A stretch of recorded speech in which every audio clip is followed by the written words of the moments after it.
ಯೇಸು ಕ್ರಿಸ್ತನು ಭೂಮಿ ಆಕಾಶಗಳ ನಡುವೆ ಕ್ರೂಜೆಯಲ್ಲಿ ತೂಗುತ್ತಿರುವಾಗ ಮಾನವರು ದೇವರ ಕಡೆಗೆ ಏರಿ ಹೋಗುವ ಏಣಿಯೊಂದನ್ನು ಪರಲೋಕದಿಂದ ಇಳಿಸಿದಂತಾಯಿತು.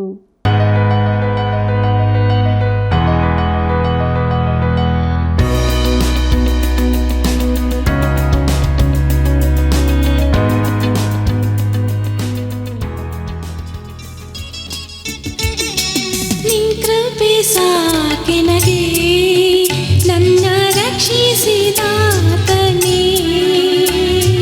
ನಿಂತೃಪೆ ಸಾಕೆನಗೆ ನನ್ನ ರಕ್ಷಿಸಿದಾತನೇ. ಬೆಟ್ಟ ಗುಡ್ಡಗಳು ಅಗಲಿ ಹೋದವು, ನಿಂತೃಪೆ ನೆಲೆಸಿದವು. ಬೆಟ್ಟ ಗುಡ್ಡಗಳು ಅಗಲಿ ಹೋದವು, ನಿಂತೃಪೆ ನೆಲೆಸಿರುವುದು.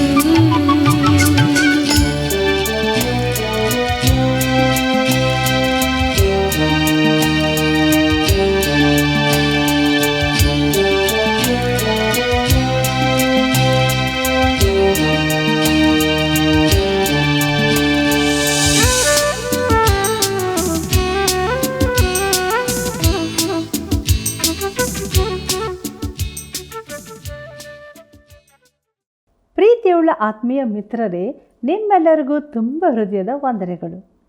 ಕೀರ್ತನೆ ಪುಸ್ತಕಗಳ ಅಧ್ಯಯನವು ನಮ್ಮ ಆತ್ಮೀಯ ಜೀವಿತಕ್ಕೆ ನೀಡುತ್ತಿರುವ ಆಶೀರ್ವಾದಗಳಿಗಾಗಿ ದೇವರಿಗೆ ಸ್ತೋತ್ರ ಸಲ್ಲಿಸೋಣ. ಇಂದಿನ ಅಧ್ಯಯನದಲ್ಲಿ ಕರ್ತನ ದಿವಾರೋಹಣವು ಎಷ್ಟು ಅಮೂಲ್ಯವಾದದ್ದು, ನರಕದ ಬಗ್ಗೆ ನಿಮ್ಮ ಅಭಿಪ್ರಾಯಗಳೇನು, ಕ್ರೂಜೆಯಲ್ಲಿ ಕ್ರಿಸ್ತನನ್ನು ದೇವರು ಕೈಬಿಟ್ಟನೋ? ಬನ್ನಿರಿ, ದೇವರ ವಾಕ್ಯಗಳ ಅಧ್ಯಯನದ ಮೂಲಕ ತಿಳಿದುಕೊಳ್ಳೋಣ. ನಮ್ಮ ಅಧ್ಯಯನವನ್ನು ಈಗ ಪ್ರಾರಂಭಿಸೋಣ. ಸೋಮಾರಿಯ ದಾರಿ ಮುಳ್ಳುಬೇಲಿ, ಯಥಾರ್ಥವಂತನ ಮಾರ್ಗ ರಾಜಮಾರ್ಗ. ಕರ್ತನಲ್ಲಿ ಪ್ರೀತಿಯುಳ್ಳ ಸಹೋದರ ಸಹೋದರಿಯರೇ, ನಮ್ಮ ರಕ್ಷಕನಾದ ಯೇಸು ಕ್ರಿಸ್ತನ ಅತಿ ಮಹಿಮೆಯ ನಾಮದಲ್ಲಿ ನಿಮ್ಮೆಲ್ಲರಿಗೂ ನನ್ನ ಹೃದಯಪೂರ್ವಕವಾದ ಪ್ರೀತಿಯ ವಂದನೆಗಳು.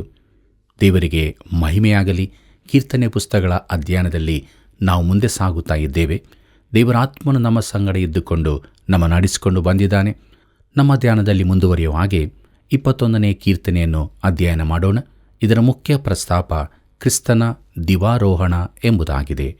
ಪ್ರೀತಿಯುಳ್ಳ ದೇವಜನರೇ, ಈ ಕೀರ್ತನೆಯು ನಾನು ಮೊದಲು ಮಾಡಿದ ಮೆಸ್ಸಿಯನ ಕೀರ್ತನೆಗಳಲ್ಲಿ ಸೇರಿರದಿದ್ದರೂ, ಕ್ರಿಸ್ತನಿಗೆ ಸಂಬಂಧಿಸಿ ಹೊಸ ಒಡಂಬಡಿಕೆಯಲ್ಲಿ ಉಲ್ಲೇಖವಾಗಿರದಿದ್ದರೂ ಇದು ಒಂದು ಮೆಸ್ಸಿಯನ ಕೀರ್ತನೆಯಾಗಿದೆ.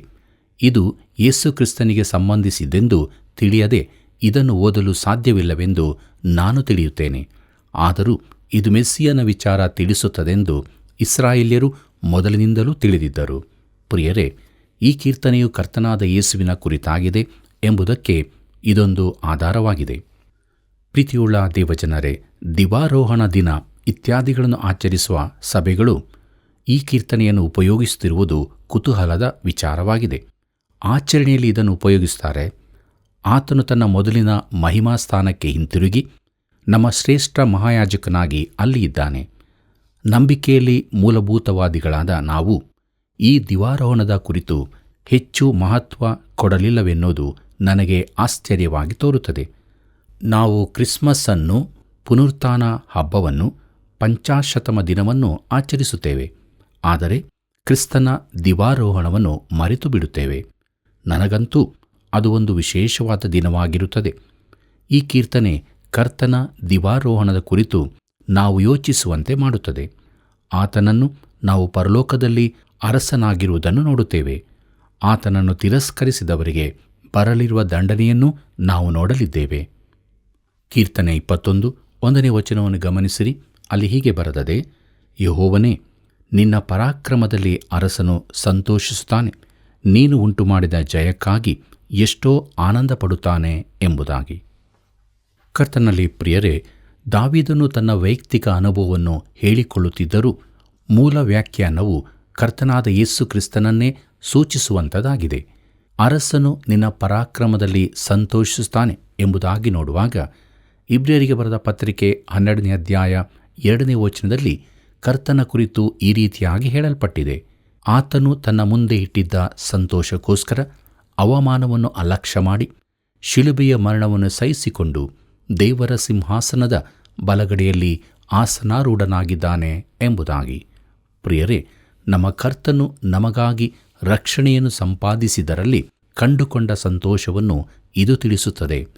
ತನಗೆ ಕೊಡಲ್ಪಟ್ಟ ಬಲ ಪರಾಕ್ರಮಗಳ ಕುರಿತು ಆತನು ಸಂತೋಷಿಸುತ್ತಾನೆ. ಆತನು ಪರಲೋಕಕ್ಕೆ ಹೋಗಿದ್ದಾನೆ. ದೂತರು, ಅಲ್ಲಿನ ಅಧಿಕಾರಿಗಳು ಆತನಿಗೆ ಅಧೀನವಾಗಿ ಮಾಡಲ್ಪಟ್ಟಿವೆ. ತನ್ನ ಮೂಲಕವಾಗಿ ದೇವರ ಬಳಿಗೆ ಬರುವವರನ್ನು ಸಂಪೂರ್ಣವಾಗಿ ರಕ್ಷಿಸಲು ಆತನು ಸಮರ್ಥನಾಗಿದ್ದಾನೆ. ಇಬ್ರಿಯರಿಗೆ ಬರೆದ ಪತ್ರಿಕೆ 7ನೇ ಅಧ್ಯಾಯ 25ನೇ ವಚನದಲ್ಲಿ ಇದನ್ನು ನಾವು ನೋಡುತ್ತೇವೆ. ಪ್ರಿಯರೇ, ಇದು ಒಂದು ಅದ್ಭುತವಾದ ಕೀರ್ತನೆಯಾಗಿದೆ. ಕೀರ್ತನೆ 21 2ನೇ ವಚನ ಹೀಗೆ ಹೇಳುತ್ತದೆ: ನೀನು ಅವನ ಪ್ರಾರ್ಥನೆಯನ್ನು ನಿರಾಕರಿಸದೆ ಅವನ ಇಷ್ಟಾರ್ಥವನ್ನು ನೆರವೇರಿಸಿದೆಯಲ್ಲ ಎಂಬುದಾಗಿ. ಕರ್ತನಲ್ಲಿ ಪ್ರಿಯರೇ, ಯೋಹಾನು ಬರೆದ ಸುವಾರ್ತೆ 17ನೇ ಅಧ್ಯಾಯ 1ನೇ ವಚನದಲ್ಲಿ ಯೇಸು ತಂದೆಗೆ ಕೊನೆಯ ವರದಿಯನ್ನು ಒಪ್ಪಿಸುವಾಗ ಆತನು ಹೇಳಿದ್ದು, ತಂದೆಯೇ, ಕಾಲ ಬಂದದೆ, ನಿನ್ನ ಮಗನನ್ನು ಮಹಿಮೆಪಡಿಸು, ಆಗ ಮಗನು ನಿನ್ನನ್ನು ಮಹಿಮೆಪಡಿಸುವುದಕ್ಕಾಗುವುದು ಎಂಬುದಾಗಿ. ಪ್ರಿಯರೇ, ಈ ಪ್ರಾರ್ಥನೆಯಲ್ಲಿ ನಾವು ನೋಡುವಂತೆ ಕರ್ತನ ಎಲ್ಲ ದಿನಗಳು ಕೂಡ ನೆರವೇರಿಸಲ್ಪಡುತ್ತವೆ. ಇದು ದಿವಾರೋಹಣದ ಪ್ರಾರ್ಥನೆಯಾಗಿದೆ. ಆತನು ದೇವರ ಬಲಗಡೆಯಲ್ಲಿದ್ದಾನೆ. ನೀನು ಆತನ ಇಷ್ಟಾರ್ಥವನ್ನು ನೆರವೇರಿಸಿದೆಯಲ್ಲ. ಆತನು ಈ ಲೋಕದಲ್ಲಿರುವಾಗ ಹೀಗೆ ಹೇಳಬಲ್ಲವನಾಗಿದ್ದನು.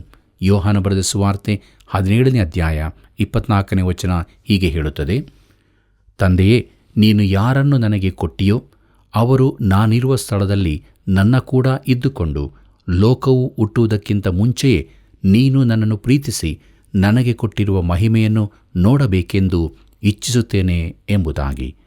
ಪ್ರಿಯರೇ, ಈ ಪ್ರಾರ್ಥನೆಯು ಮುಂದೆ ನಾವು ಆತನೊಂದಿಗಿರುವಾಗ ನೆರವೇರುತ್ತದೆ. ಇದನ್ನು ಸಾಧ್ಯವಾಗುವಂತೆ ಮಾಡಲಿಕ್ಕಾಗಿಯೇ ಆತನು ಈ ಲೋಕಕ್ಕೆ ಬಂದನು. ತನ್ನ ಮಗನ ಬಿನ್ಹವನ್ನು ತಂದೆಯು ತಿರಸ್ಕರಿಸಲಿಲ್ಲ.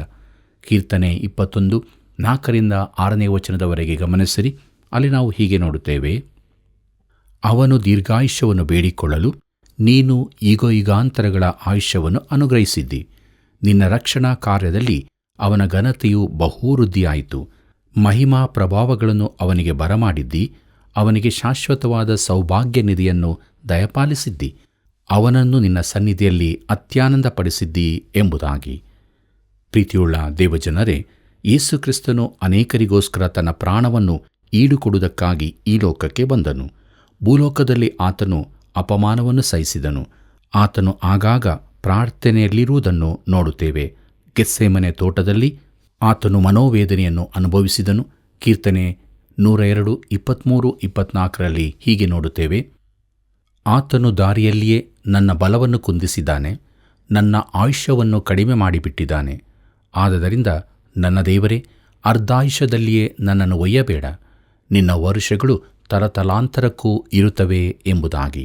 ಪ್ರಿಯರೇ, ಆತನು ಜೀವಕ್ಕಾಗಿ ಬೇಡಿಕೊಂಡನು. ಯೌವನ ಪ್ರಾಯದಲ್ಲೇ ಸತ್ತನು. ಆತನಿಗೆ 33 ವರ್ಷ ಪ್ರಾಯವಾಗಿತ್ತು. ಆತನು ಪ್ರಾರ್ಥಿಸಿದನು: ತಂದೆಯೇ, ನಿನ್ನ ಚಿತ್ತವಿದ್ದರೆ ಈ ಪಾತ್ರೆಯನ್ನು ನನ್ನಿಂದ ತೊಲಗಿಸು. ಹೇಗೋ ನನ್ನ ಚಿತ್ತವಲ್ಲ, ನಿನ್ನ ಚಿತ್ತವೇ ಆಗಲಿ ಎಂದು.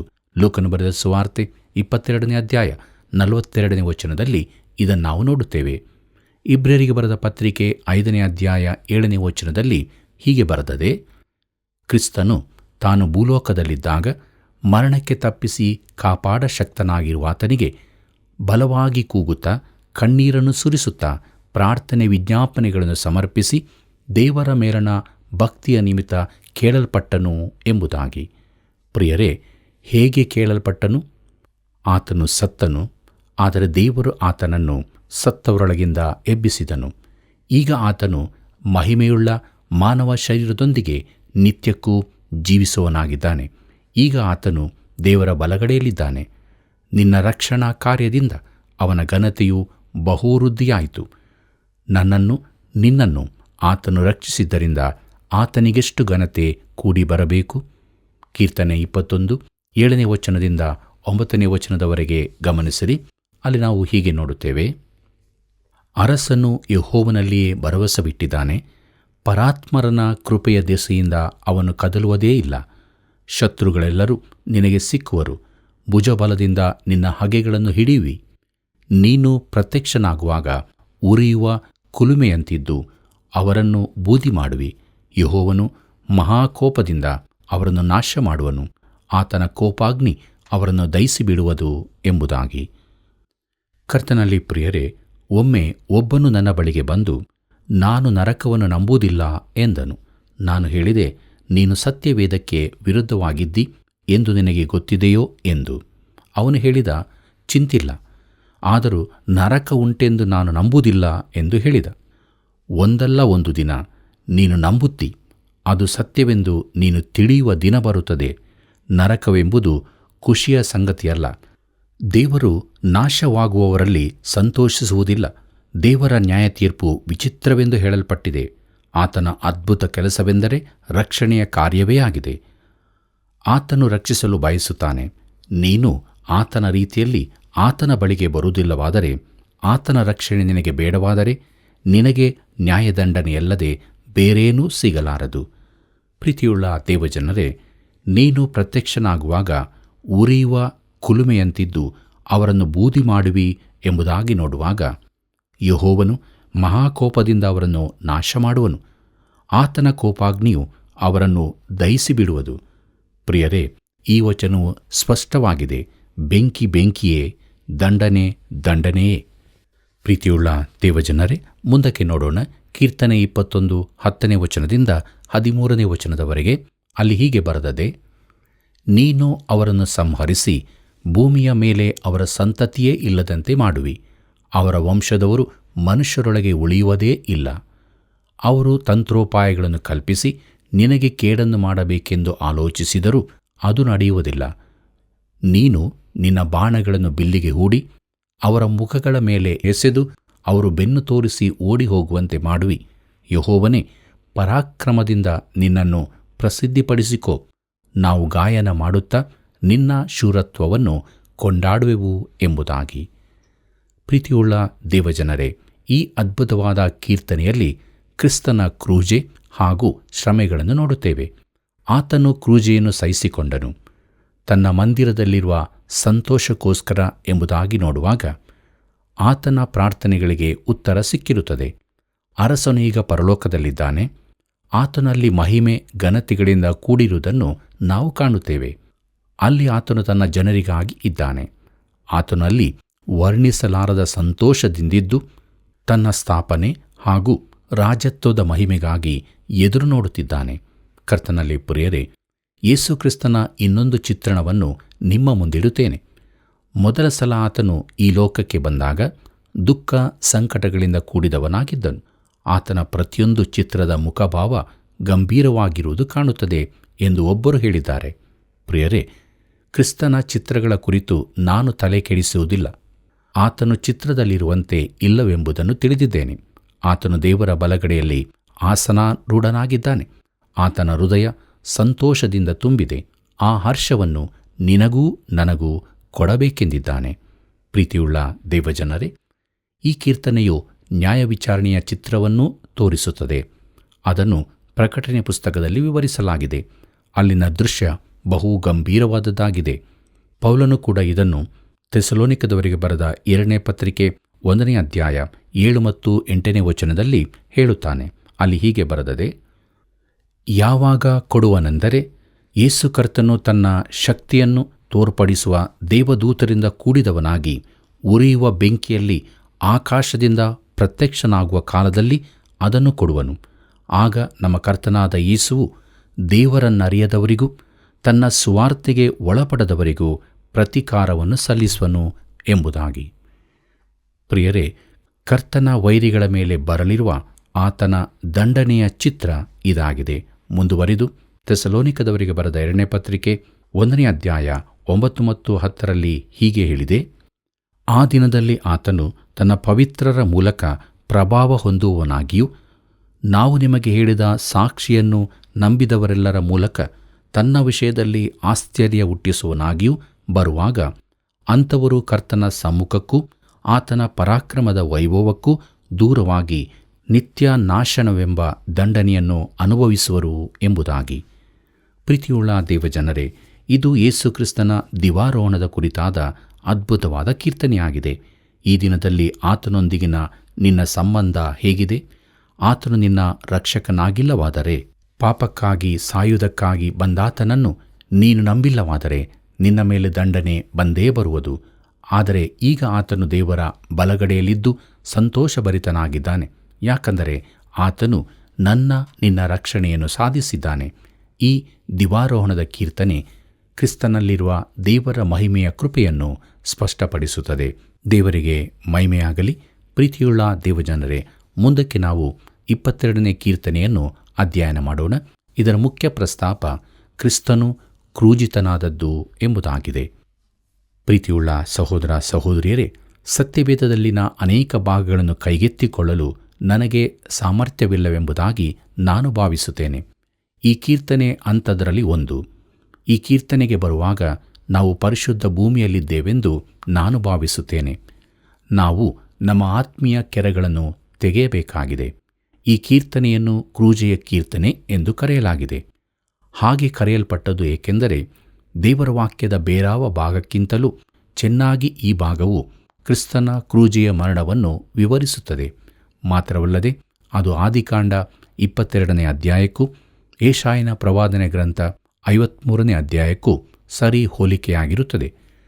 ಕರ್ತನಲ್ಲಿ ಪ್ರಿಯರೇ, ಅನೇಕ ಮೆಸ್ಸಿಯನ ಕೀರ್ತನೆಗಳು ಕ್ರಿಸ್ತನ ಕುರಿತ ಚಿತ್ರಣವನ್ನು ಕೊಡುತ್ತವೆ. ಉದಾಹರಣೆಗೆ, 1ನೇ ಕೀರ್ತನೆಯು ಕ್ರಿಸ್ತನ ಗುಣಲಕ್ಷಣಗಳನ್ನು ತಿಳಿಸುತ್ತದೆ. ಆತನು ಯಾರು, ಆತನ ಜೀವಿತ, ಅಭ್ಯಾಸಗಳು ಇತ್ಯಾದಿ.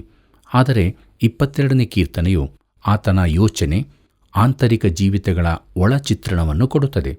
ಈ ಕೀರ್ತನೆಯಲ್ಲಿ ಆತನ ಶ್ರಮೆಗಳ ಮನೋವೇದನೆಯನ್ನು ಕಾಣುತ್ತೇವೆ. ಆತನ ಆತ್ಮವು ತೆರೆದಿಡಲ್ಪಟ್ಟಿದೆ.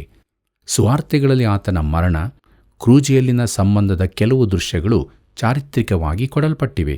ಆದರೆ 22ನೇ ಕೀರ್ತನೆಯಲ್ಲಿ ಮಾತ್ರ ಆತನ ಯೋಜನೆಗಳು ಪ್ರಕಟವಾಗಿವೆ. ಪ್ರಿಯರೇ, ಅನೇಕ ಪಂಡಿತರ ನಂಬಿಕೆಯೇನೆಂದರೆ ಕರ್ತನಾದ ಯೇಸು ಕ್ರೂಜೆಯ ಮೇಲಿರುವಾಗ ಈ 22ನೇ ಕೀರ್ತನೆಯನ್ನು ಪೂರ್ಣವಾಗಿ ಹೇಳಿಕೊಂಡನೆಂದು. ನಾನು ಇದಕ್ಕೆ ಸಹಮತನಾಗಿದ್ದೇನೆ. ಯಾಕೆಂದರೆ ಸುವಾರ್ತೆಗಳಲ್ಲಿ ಹೇಳಲ್ಪಟ್ಟ ಆತನು ನುಡಿದ ಕೊನೆ 7 ವಾಕ್ಯಗಳು ಒಂದೋ ಈ ಕೀರ್ತನೆಯಲ್ಲಿ ಕಂಡುಬಂದಿವೆ, ಇಲ್ಲವೇ ಅವುಗಳ ಮಾನಸಿಕ ಹಿನ್ನೆಲೆಯೂ ಕಂಡುಬಂದಿದೆ. ಪ್ರೀತಿಯುಳ್ಳ ದೇವಜನರೇ, ಶುಭ ಶುಕ್ರವಾರದ ದಿನ ಕೆಲವು ಸಭೆಗಳಲ್ಲಿ ಕ್ರಿಸ್ತನು ನುಡಿದ ಸಪ್ತವಾಕ್ಯಗಳ ಮೇಲಣ ಧ್ಯಾನವು ಬೇರೆ ಬೇರೆ ಬೋಧಕರಿಂದ ನಡೆಸಲ್ಪಡುತ್ತದೆ. ಕಳೆದ 15 ವರ್ಷಗಳಲ್ಲಿ ಈ 7 ವಚನಗಳ ಮೇಲೆ ಸುಮಾರು 100ಕ್ಕಿಂತ ಹೆಚ್ಚು ಮಂದಿ ಪ್ರಸಂಗಿಸಿದ್ದನ್ನು ಕೇಳಿದ್ದೇನೆ. ಪ್ರತಿಯೊಬ್ಬನು ಹೇಗೆ ಅದನ್ನು ವಿವರಿಸುತ್ತಾನೆಂದರೆ ಅದು ಒಂದು ಆತ್ಮಿಕ ಔತಣದಂತೆ ಇದೆ. ಪ್ರತಿ ಸಾರಿಯೂ ಹೊಸ ಹೊಸ ವಿಚಾರಗಳು ಕೇಳಲಾಗುತ್ತದೆ. ಇಲ್ಲಿ ಒಂದೇ ಸಂದೇಶದಲ್ಲಿ ಎಲ್ಲ 7 ಮಾತುಗಳನ್ನು ಧ್ಯಾನಿಸುವುದಕ್ಕೆ ನಾವು ಪ್ರಯತ್ನಿಸೋಣ ಮತ್ತು ಕ್ರೂಜೆಯ ಕೆಳಗಡೆ ನಿಂತು ಆತನ ಮಾತುಗಳನ್ನು ಕೇಳುವ ಬದಲು ನಾವು ಆತನೊಂದಿಗೆ ಕ್ರೂಜೆಯಲ್ಲಿ ನೇತಾಡಲಿದ್ದೇವೆ. ಕ್ರಿಸ್ತನ ಕ್ರೂಜೆಯ ಮರಣವನ್ನು ಹೊಸ ದೃಷ್ಟಿಕೋನದಿಂದ ನೋಡಲಿದ್ದೇವೆ. ಆತನೊಂದಿಗೆ ಕ್ರೂಜೆಯ ಕೆಳಗಡೆ ಇರುವವರನ್ನು ನಾವು ದೃಷ್ಟಿಸಲಿದ್ದೇವೆ. ಆತನು ಕ್ರೂಜೆಯಲ್ಲಿ ತೂಗುತ್ತಿರುವಾಗ ಆತನ ಹೃದಯ ಮನಸ್ಸುಗಳಲ್ಲಿ ಏನು ನಡೆಯಿತು ಎಂಬುದನ್ನು ನೋಡೋಣ. ಪ್ರಿಯರೇ, ಲೋಕದ ಪಾಪಗಳಿಗಾಗಿ ಆತನು ಯಜ್ಞಾರ್ಪಿತನಾಗುವಾಗ ಆತನ ಆತ್ಮದ ಸ್ಥಿತಿ ಏನಾಗಿತ್ತು? ಭೂಮಿ ಆಕಾಶಗಳ ನಡುವೆ ಆತನು ತೂಗುತ್ತಿರುವಾಗ ಮಾನವರು ದೇವರ ಕಡೆಗೆ ಏರಿ ಹೋಗುವ ಏಣಿಯೊಂದನ್ನು ಪರಲೋಕದಿಂದ ಇಳಿಸಿದಂತಾಗಿದೆ. ಪ್ರೀತಿಯುಳ್ಳ ಸಹೋದರ ಸಹೋದರಿಯರೇ, ಪಾಪವನ್ನೇ ಅರಿಯದ ಆತನು ನಮಗಾಗಿ ಪಾಪ ಸ್ವರೂಪಿಯಾಗಿ ಮಾಡಲ್ಪಟ್ಟ ಆ ಕ್ರೂಜೆಯಲ್ಲಿ ನಾನು ನೀನು ಇದ್ದೆವು. ಪಾಪ ಜ್ಞಾನವಿಲ್ಲದ ಆತನನ್ನು ನಮಗೋಸ್ಕರ ಪಾಪ ಸ್ವರೂಪಿಯಾಗ ಮಾಡಿದನು ಎಂಬುದಾಗಿ ಪೌಲನು ಕೊರಿಂಥದವರಿಗೆ ಬರೆದ 2ನೇ ಪತ್ರಿಕೆ 5ನೇ ಅಧ್ಯಾಯ 21ನೇ ವಚನದಲ್ಲಿ ನೋಡುತ್ತೇವೆ. ಕರ್ತನಲ್ಲಿ ಪ್ರಿಯರೇ, ಕ್ರೂಜೆಯಲ್ಲಿ ಆತನು ಸಾಯುವಾಗ ನಾವು ನಂಬಿಕೆಯ ಮೂಲಕ ಆತನೊಂದಿಗಿದ್ದೆವು. ಪೇತ್ರನು ಹೀಗೆ ಬರೆಯುತ್ತಾನೆ. ಪೇತ್ರನು ಬರೆದ 1ನೇ ಪತ್ರಿಕೆ 2ನೇ ಅಧ್ಯಾಯ 24ನೇ ವಚನದಲ್ಲಿ, ನಾವು ಪಾಪದ ಪಾಲಿಗೆ ಸತ್ತು ನೀತಿವಂತರಾಗಿ ಜೀವಿಸುವಂತೆ ಆತನು ನಮ್ಮ ಪಾಪಗಳನ್ನು ತಾನೇ ತನ್ನ ದೇಹದಲ್ಲಿ ಹೊತ್ತುಕೊಂಡು ಮರಣದ ಕಂಬವನ್ನು ಏರಿದನು. ಆತನ ಬಾಸುಂಡೆಗಳಿಂದ ನಿಮಗೆ ಗುಣವಾಯಿತು ಎಂಬುದಾಗಿ. ಅಂದರೆ ನಾವು ಪಾಪವೆಂಬ ರೋಗದಿಂದ ಗುಣ ಹೊಂದಿದ್ದು. ಪ್ರೀತಿಯುಳ್ಳ ದೇವಜನರೇ, ಮುಂದಕ್ಕೆ ನೋಡೋಣ. ನನ್ನ ದೇವರೇ, ನನ್ನ ದೇವರೇ, ಯಾಕೆ ನನ್ನನ್ನು ಕೈಬಿಟ್ಟಿದ್ದೀ ಎಂಬುದಾಗಿ. ಪ್ರಿಯರೇ, 22ನೇ ಕೀರ್ತನೆಯು ದೇವರಿಂದ ಕೈಬಿಡಲ್ಪಟ್ಟ ಈ ಒಂಟಿ ಮಾನವನ ಅಸಹಾಯಕ ಕೂಗಿನೊಂದಿಗೆ ಆರಂಭವಾಗುತ್ತದೆ. ಕೀರ್ತನೆ 22 1ನೇ ವಚನವನ್ನು ಗಮನಿಸಿರಿ. ಅಲ್ಲಿ ಹೀಗೆ ಬರೆದದೆ, ನನ್ನ ದೇವರೇ, ನನ್ನ ದೇವರೇ, ಯಾಕೆ ನನ್ನನ್ನು ಕೈಬಿಟ್ಟಿದ್ದಿ? ನೀನು ಯಾಕೆ ನನಗೆ ಸಹಾಯ ಮಾಡದೆಯೂ ನನ್ನ ಕೂಗನ್ನು ಕೇಳದೆಯೂ ದೂರವಾಗಿದ್ದೀ ಎಂಬುದಾಗಿ. ಪ್ರೀತಿಯುಳ್ಳ ದೇವಜನರೇ, ಆತನು ದೇವರಿಂದ ಕೈ ಬಿಡಲ್ಪಟ್ಟಿದ್ದನೆಂಬ ನಿಜವಾದ ಕಹಿಯಾದ ಸತ್ಯವನ್ನು ಕಡಿಮೆಯಾಗಿ ತೋರಿಸುವ ಪ್ರಯತ್ನಗಳು ನಡೆದಿವೆ. ಕರ್ತನಲ್ಲಿ ಪ್ರಿಯರೇ, ದೇವಸೇವಕರಾದ ಡಾಕ್ಟರ್ ವರ್ನನ್ ಮ್ಯಾಗಿಯವರು ಹೀಗೆ ಹೇಳುತ್ತಾರೆ, ಯೇಸು ಕೈ ಬಿಡಲ್ಪಟ್ಟಿರಲಿಲ್ಲವೆಂದು ಸ್ಥಳೀಯ ಸೇವಕರು ಬರೆದಿರುವ ಒಂದು ಲೇಖನ ನನ್ನ ಕೈಯಲ್ಲಿದೆ. ಏಲಿ ಏಲಿ ಲಾಮಾ ಸಬಕ್ತಾನಿ ಎಂಬ ಮಾತನ್ನು ಅವರು ನನ್ನ ದೇವರೇ, ನನ್ನ ದೇವರೇ, ಇದಕ್ಕಾಗಿಯೇ ನಾನು ಇಡಲ್ಪಟ್ಟಿದ್ದೇನೆ ಎಂದು ಭಾಷಾಂತರಿಸಲು ಪ್ರಯತ್ನಿಸಿದ್ದಾರೆ. ಯಾವುದೋ ಒಂದು ಭಾಷಾಂತರದ ಆಧಾರದಿಂದ ಅವರು ಇದನ್ನು ಬರೆದಿದ್ದಾರೆ. ಆದರೆ ಅದು ಶುದ್ಧವಾದ ಭಾಷಾಂತರವಲ್ಲ. ಅದನ್ನು ಯಾವ ಬೋಧಕರೂ ಉಪಯೋಗಿಸುತ್ತಿಲ್ಲ. ಆರಂಭದಿಂದಲೇ ದುರ್ಬೋಧನೆಗೊಳಗಾದ ಯಾರೋ ಈ ಭಾಷಾಂತರವನ್ನು ಮಾಡಿರುತ್ತಾರೆ. ಪ್ಯಾಲೆಸ್ತೇನಿನ ಆಗಿನ ಆಚಾರ ಪದ್ಧತಿಗಳ ಮೇಲೆ ಬೆಳಕು ಚೆಲ್ಲುವುದಷ್ಟೇ ಅದು ಮಾಡುವ ಕೆಲಸವಾಗಿದೆ. ಈ ಕಾರಣಕ್ಕಾಗಿ ಮಾತ್ರವೇ ನಾನು ಅದನ್ನು ಕೆಲವು ಸಂದರ್ಭದಲ್ಲಿ ಉಪಯೋಗಿಸಿದ್ದೇನೆ. ಮೂಲ ಇಬ್ರಿಯ, ಗ್ರೀಕ್, ಅರಮಾಯ ಭಾಷೆಗಳಲ್ಲಿ ಸ್ಪಷ್ಟವಾಗಿ ಯೇಸು ದೇವರಿಂದ ಕೈ ಬಿಡಲ್ಪಟ್ಟದ್ದು ಬರೆದಿರುತ್ತದೆ ಎಂಬುದಾಗಿ. ಕರ್ತನಲ್ಲಿ ಪ್ರಿಯರೇ, ಆರಂಭದಿಂದಲೂ ನಾನು ಒತ್ತಿ ಹೇಳುವ ಅಂಶವೇನೆಂದರೆ, ಇಲ್ಲಿ ಯೇಸುವಿನ ಮಾನವ ಶ್ರಮೆಗಳ ದಾಖಲೆ ಇರುತ್ತದೆ ಎಂಬುದೇ. ಆತನು ಮನುಷ್ಯನಾಗಿ ಅಲ್ಲಿ ನೇತಾಡುತ್ತಿದ್ದನು. ಆತನು ದೇವರ ಕುರಿಮರಿ, ಲೋಕದ ಪಾಪವನ್ನು ನಿವಾರಣೆ ಮಾಡುವವನು. ಯೋಹಾನ ಬರೆದ ಸುವಾರ್ತೆ 1ನೇ ಅಧ್ಯಾಯ 29ನೇ ವಚನದಲ್ಲಿ ಇದನ್ನು ನಾವು ನೋಡುತ್ತೇವೆ. ಇಬ್ರಿಯರಿಗೆ ಬರೆದ ಪತ್ರಿಕೆಯಲ್ಲಿ ಇದರ ಕುರಿತಾಗಿ ಹೆಚ್ಚಿನ ಬೆಳಕು ದೊರೆಯುತ್ತದೆ.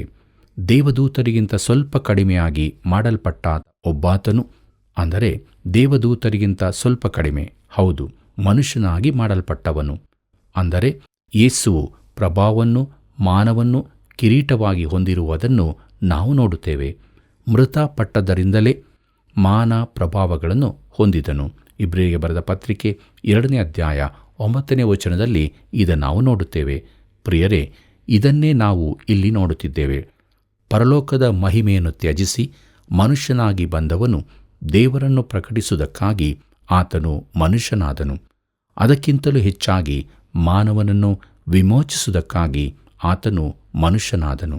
ಇಬ್ರಿಯರಿಗೆ ಬರೆದ ಪತ್ರಿಕೆ 2ನೇ ಅಧ್ಯಾಯ 14ನೇ ವಚನ ಹೀಗೆ ಹೇಳುತ್ತದೆ, ಇದಲ್ಲದೆ ಮಕ್ಕಳು ರಕ್ತ ಮಾಂಸಧಾರಿಗಳಾಗಿರುವುದರಿಂದ ಆತನು ಅವರಂತೆ ಆದನು. ತನ್ನ ಮರಣದಿಂದಲೇ ಮರಣಾಧಿಕಾರಿಯನ್ನು, ಅಂದರೆ ಸೈತಾನನನ್ನು ಅಡಗಿಸಿ ಬಿಡುವುದಕ್ಕೂ ಮರಣ ಭಯದ ದೆಸೆಯಿಂದ ತಮ್ಮ ಜೀವಮಾನದಲ್ಲೆಲ್ಲ ದಾಸತ್ವದೊಳಗಿದ್ದವರನ್ನು ಬಿಡಿಸುವುದಕ್ಕೂ ಅವರಂತೆ ರಕ್ತ ಮಾಂಸಧಾರಿಯಾದನು ಎಂಬುದಾಗಿ. ಕರ್ತನಲ್ಲಿ ಪ್ರೀತಿಯುಳ್ಳ ಸಹೋದರ ಸಹೋದರಿಯರೇ, ತನ್ನ ಜೀವಿತದಿಂದಾಗಿ ಆತನು ಯಾರನ್ನೂ ರಕ್ಷಿಸಲಿಲ್ಲ. ಆತನ ಪ್ರಾಯಶ್ಚಿತ್ತ ಯಜ್ಞವೇ ರಕ್ಷಿಸುವಂತಾದು. ಇಬ್ರಿಯರಿಗೆ ಬರೆದ ಪತ್ರಿಕೆ 2ನೇ ಅಧ್ಯಾಯ 15 ಮತ್ತು 16ನೇ ವಚನದಲ್ಲಿ ಹೀಗೆ ನೋಡುತ್ತೇವೆ, ಮರಣ ಭಯದ ದೆಸೆಯಿಂದ ತನ್ನ ಜೀವಮಾನದಲ್ಲೆಲ್ಲ ದಾಸತ್ವದೊಳಗಿದ್ದವರನ್ನು ಬಿಡಿಸುವುದಕ್ಕೂ ಅವರಂತೆ ರಕ್ತ ಮಾಂಸಧಾರಿಯಾದನು. ಆತನು ದೇವದೂತರನ್ನು ಹಿಡಿದವನೆಂದು ಬರೆದಿಲ್ಲ, ಅಬ್ರಹಾಮನ ಸಂತತಿಯನ್ನು ಕೈ ಹಿಡಿದಿದ್ದಾನಷ್ಟೇ ಎಂಬುದಾಗಿ ನೋಡುತ್ತೇವೆ. ಪ್ರಿಯರೇ, ತಾನೇ ಶೋಧಿಸಲ್ಪಟ್ಟು ಬಾಧೆಯನ್ನು ಅನುಭವಿಸಿರುವುದರಿಂದ ಶೋಧಿಸಲ್ಪಡುವವರಿಗೆ ಸಹಾಯ ಮಾಡುವುದಕ್ಕೆ ಶಕ್ತನಾಗಿದ್ದಾನೆ ಎಂಬುದಾಗಿ ಇಬ್ರಿಯರಿಗೆ ಬರೆದ ಪತ್ರಿಕೆ 2ನೇ ಅಧ್ಯಾಯ 18ನೇ ವಚನದಲ್ಲಿ ಓದುತ್ತೇವೆ. ಕರ್ತನಲ್ಲಿ ಪ್ರಿಯರೇ, ಮಾನವನಾದ ಯೇಸು ಕ್ರಿಸ್ತನನ್ನು ಕ್ರೂಜೆಯಲ್ಲಿ ಪರಿಪೂರ್ಣ ಮಾನವನಾಗಿ ನೋಡುತ್ತೇವೆ. ಆತನು ದೇವರನ್ನು ಆತುಕೊಳ್ಳಲು ಕಲಿತಿದ್ದನು. ತಾನು ಮಾಡಿದ್ದೆಲ್ಲದರಲ್ಲಿ ದೇವರ ಮೇಲೆ ಭರವಸೆ ಬಿಟ್ಟಿದ್ದನು. ನಾನು ಆತನಿಗೆ ಮೆಚ್ಚುಗೆಯಾದದ್ದನ್ನೇ ಮಾಡುತ್ತೇನೆ ಎಂಬುದಾಗಿ ಆತನು ಹೇಳಿದ್ದನ್ನು ಯೋಹಾನ ಬರೆದ ಸುವಾರ್ತೆ 8ನೇ ಅಧ್ಯಾಯ 29ನೇ ವಚನದಲ್ಲಿ ನಾವು ಓದುತ್ತೇವೆ. ಕರ್ತನಲ್ಲಿ ಪ್ರಿಯರೇ, ಆದರೆ ಅಲ್ಲಿ ಆ ಅಸಹಾಯಕ ಸ್ಥಿತಿಯಲ್ಲಿ ಆತನು ದೇವರಿಂದ ಕೈ ಬಿಡಲ್ಪಟ್ಟನು. ಮಾನವರಲ್ಲಿ ಆಗಲಿ ದೇವರ ಕಡೆಯಾಗಲಿ ಆತನು ಸಹಾಯಕ್ಕಾಗಿ ಎಲ್ಲಿಗೂ ತಿರುಗಲಿಕ್ಕಾಗಲಿಲ್ಲ. ಎಲ್ಲಿಂದಲೂ ಸಹಾಯ ಬರುವಂತೆ ಇರಲಿಲ್ಲ. ಮನುಷ್ಯನಾದ ಕ್ರಿಸ್ತ ಯೇಸು ಕೈ ಬಿಡಲ್ಪಟ್ಟನು. ಈ ಅನುಭವ ಬೇರಾರಿಗೂ ಆಗಲಿಲ್ಲ, ಯಾರಿಗೂ ಆಗಲಿಕ್ಕೂ ಸಾಧ್ಯವಿಲ್ಲ. ಆತನು ಮಾತ್ರವೇ ಇದನ್ನು ಅನುಭವಿಸಬೇಕಾಗಿತ್ತು. ಆತನೇ ಒಬ್ಬನಾಗಿ ದೇವರು ಆತನನ್ನು ಯಾಕೆ ಕೈಬಿಟ್ಟನು? ಪ್ರಿಯರೇ, ಮುಂದಿನ ಕಾರ್ಯಕ್ರಮದಲ್ಲಿ ಈ ವಿಚಾರವನ್ನು ನಾವು ಇನ್ನೂ ಸ್ಪಷ್ಟವಾಗಿ ಅಧ್ಯಯನ ಮಾಡಲಿಕ್ಕಿದ್ದೇವೆ. ಆದ್ದರಿಂದ ತಾವೆಲ್ಲರೂ ಪ್ರಾರ್ಥನಾಪೂರ್ವಕವಾಗಿ ಮುಂದಿನ ಕಾರ್ಯಕ್ರಮವನ್ನು ವೀಕ್ಷಿಸಲು ಸಿದ್ಧರಾಗಬೇಕಾಗಿ ಪ್ರೀತಿಯಿಂದ ಕೇಳಿಕೊಳ್ಳುತ್ತೇನೆ. ಕರ್ತನಲ್ಲಿ ಪ್ರಿಯರೇ, ದೇವರು ನಮ್ಮ ಸಂಗಡ ಇರುವುದಾದರೆ ನಮ್ಮೆಲ್ಲ ಪರಿಸ್ಥಿತಿಗಳಲ್ಲಿ ನಾವು ಜಯವನ್ನು ಹೊಂದಿಕೊಳ್ಳಲು ಸಾಧ್ಯವಾಗುತ್ತದೆ. ಯಾಕಂದರೆ ನಮ್ಮ ರಕ್ಷಕನು ಎಲ್ಲವನ್ನು ಸಹಿಸಿ ಗೆದ್ದು ಬಂದಿದ್ದಾನೆ. ಆದ್ದರಿಂದ ನಮ್ಮ ಜೀವಿತದ ಎಲ್ಲ ಸ್ಥಿತಿಗತಿಗಳಲ್ಲೂ ಯೇಸು ಕ್ರಿಸ್ತನನ್ನೇ ದೃಷ್ಟಿಸುತ್ತಾ ಆತನ ವಾಕ್ಯವನ್ನು ಹಿಡಿದವರಾಗಿ ನಂಬಿಕೆಯಲ್ಲಿ ಜೀವಿಸೋಣ. ಹೀಗಾಗುವಂತೆ ದೇವರು ತಾನೇ ಸಹಾಯ ಮಾಡಿ ನಡೆಸಲಿ. ಕರ್ತನ ಕೃಪೆಯು ಸದಾ ನಿಮ್ಮ ಸಂಗಡ ಇರಲಿ. ಪ್ರಿಯರೇ, ಯೇಸು ಕ್ರಿಸ್ತನು ಪರಲೋಕದಲ್ಲಿದ್ದಾನೆ. ದೂತರು ಸಮಸ್ತವು ಆತನಿಗೆ ಅಧೀನ ಮಾಡಲ್ಪಟ್ಟಿದೆ. ಆತನ ಮೂಲಕ ದೇವರ ಬಳಿಗೆ ಬರುವವರನ್ನು ಸಂಪೂರ್ಣವಾಗಿ ರಕ್ಷಿಸಲು ಆತನು ಸಮರ್ಥನಾಗಿದ್ದಾನೆ. ಆತನೇ ಮಾರ್ಗವೂ ಸತ್ಯವೂ ಜೀವವೂ ಆಗಿದ್ದಾನೆ. ಆದುದರಿಂದ ನಾವೆಲ್ಲರೂ ನಮ್ಮನ್ನು ಯೇಸು ಕ್ರಿಸ್ತನಿಗೆ ಒಪ್ಪಿಸಿಕೊಟ್ಟವರಾಗಿ ಆತನ ಮಾರ್ಗದಲ್ಲಿ ನಡೆದು ಆತನ ಮೂಲಕ ಪರಲೋಕ ರಾಜ್ಯವನ್ನು ಸೇರುವಲ್ಲಿ ದಿನಾಲೂ ವಾಕ್ಯದ ಪ್ರಕಾರ ಜೀವಿಸೋಣ. ಬನ್ನಿ, ಈಗ ನಾವು ಪ್ರಾರ್ಥನೆಯನ್ನು ಮಾಡೋಣ.